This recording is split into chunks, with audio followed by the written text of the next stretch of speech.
ಈ ದೇಶದ ಅನ್ನ ತಿಂದು ಈ ದೇಶದ ನೀರನ್ನು ಕುಡಿದು ಈ ಸಂಸ್ಕೃತಿಯನ್ನ ಈ ದೇಶವನ್ನ ಅವಮಾನಿಸುವವರು ಮೊದಲನೆಯ ಸಾಲಿನ ಭಯೋತ್ಪಾದಕರಾದರೆ, ಎರಡನೆಯ ಭಯೋತ್ಪಾದಕರೇ ನಿಮ್ಮ ಮಕ್ಕಳಿಗೆ ಡ್ರಗ್ಸ್ ಮಾಡ್ತಾ ಇರ್ತಕ್ಕಂಥ ಡ್ರಗ್ಸ್ ದಂಧೆಕೋರರು ಎರಡನೆಯ ಭಯೋತ್ಪಾದಕರಾಗಿದ್ದಾರೆ. ಡ್ರಗ್ಸ್ ಅನ್ನೋ ವಿಚಾರ ಇಲ್ಲಿ ಅನವಶ್ಯಕ. ಆದ್ರೂ ಕೂಡ ಹೇಳ್ತಾ ಇದ್ದೇನೆ, ಸಾವಿರಾರು ಮಂದಿ ಹೆಣ್ಣು ಮಕ್ಕಳು ಮನೆಯಿಂದ ಆಚೆಗೆ ಹೋದ್ರೆ ಇವತ್ತು ಕಾಣೆಯಾಗ್ತಾ ಇದ್ದಾರೆ. ಯಾವ ಸೋಷಿಯಲ್ ಮೀಡಿಯಾ ತೆಗೆದ್ರು, ಯಾವ ರಾಜ್ಯದ ಸೋಷಿಯಲ್ ಮೀಡಿಯಾಗಳು ಓಪನ್ ಮಾಡಿದ್ರು, ಇವತ್ತು ಇಷ್ಟು ಜನ ಮಕ್ಕಳು ಕಾಣೆಯಾದ್ರು, ಇವತ್ತಿಷ್ಟು ಜನ ಮಕ್ಕಳು ಕಾಣೆಯಾದ್ರು.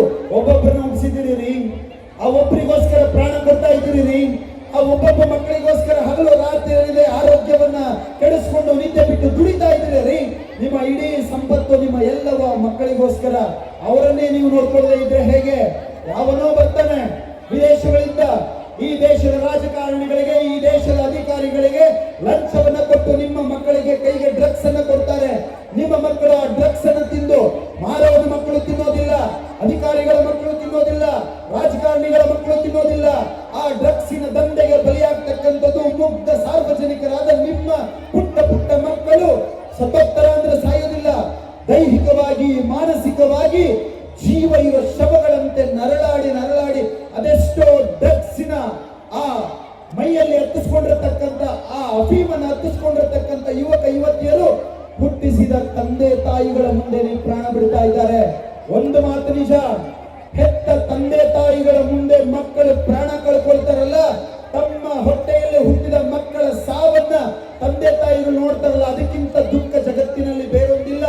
ಆ ದುಃಖವನ್ನ ಕಣ್ಣಾರೆ ಕಂಡು ಹೇಳ್ತಾ ಇದ್ದೇನೆ, ಯಾವ ಸರ್ಕಾರಗಳು ನಿಮ್ಮ ಮಕ್ಕಳನ್ನ ರಕ್ಷಣೆ ಮಾಡೋದಿಲ್ಲ, ಯಾವ ರಾಜಕಾರಣಿಗಳು ನಿಮ್ಮ ಮಕ್ಕಳನ್ನ ರಕ್ಷಣೆ ಮಾಡೋದಿಲ್ಲ, ಯಾವ ಅಧಿಕಾರಿಗಳು ನಿಮ್ಮ ಮಕ್ಕಳನ್ನ ರಕ್ಷಣೆ ಮಾಡೋದಿಲ್ಲ.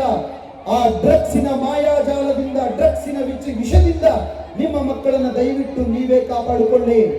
ನಿಮ್ಮ ಪುಟ್ಟ ಪುಟ್ಟ ಮಕ್ಕಳಿಗೆ ಡ್ರಗ್ಸಿನ ರುಚಿ ಹತ್ತಿ ಅಲ್ಪಾಯುಗಳಾಗಿ ಬೀದಿಯಲ್ಲಿ ಹೆಣಗಳಾಗಿ ಚರಂಡಿಗಳಲ್ಲಿ ಬಿದ್ದು ಸಾಯೋಕೆ ಮೊದಲು ಸನಾತನ ಧರ್ಮದ ರುಚಿಯನ್ನು ನಿಮ್ಮ ಮಕ್ಕಳಿಗೆ ತೋರಿಸಿ, ಭಾರತೀಯ ಸಂಸ್ಕೃತಿಯ ರುಚಿಯನ್ನು ತೋರಿಸಿ, ಸ್ವತಂತ್ರಕ್ಕೆ ಪ್ರಾಣವನ್ನ ಕೊಟ್ಟ 7 ಲಕ್ಷ ಸ್ವತಂತ್ರ ಹೋರಾಟಗಾರರಲ್ಲಿ ಒಬ್ಬ ಇಬ್ಬ 3 ಜನರ ಅವರ ಜೀವನದ ರುಚಿಯನ್ನು ತೋರಿಸಿ, ಭಗವನ್ನಾಮದ ರುಚಿಯನ್ನು ತೋರಿಸಿ, ದೇಶಕ್ಕೋಸ್ಕರ ಪ್ರಾಣ, ಧರ್ಮಕ್ಕೋಸ್ಕರ ಪ್ರಾಣ ಕೊಟ್ಟ ಶಿವಾಜಿ ಮಹಾರಾಜರ, ಸಂಭಾಜಿ ಮಹಾರಾಜರ, ಬೆಳವಡಿ ಮಲ್ಲಮ್ಮ ತಾಯಿಯ, ಕಿತ್ತೂರು ರಾಣಿ ಚೆನ್ನಮ್ಮರ ಇವರ ಜೀವನದ ಒಂದು ರುಚಿಯನ್ನು ತೋರಿಸಿ.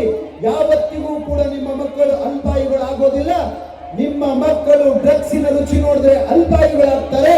ಅದೇ ನಿಮ್ಮ ಮಕ್ಕಳು ಸನಾತನ ಧರ್ಮದ ರುಚಿಯನ್ನು ನೋಡಿದ್ದಾದರೆ ನಿಮ್ಮ ಮಕ್ಕಳು ಒಬ್ಬ ಧ್ರುವನ ಹಾಗೆ, ಒಬ್ಬ ಮಾರ್ಕಂಡೇಯನ ಹಾಗೆ, ಒಬ್ಬ ಭಕ್ತ ಪ್ರಹ್ಲಾದನ ಹಾಗೆ ಚಿರಂಜೀವಿಗಳಾಗ್ತಾರೆ.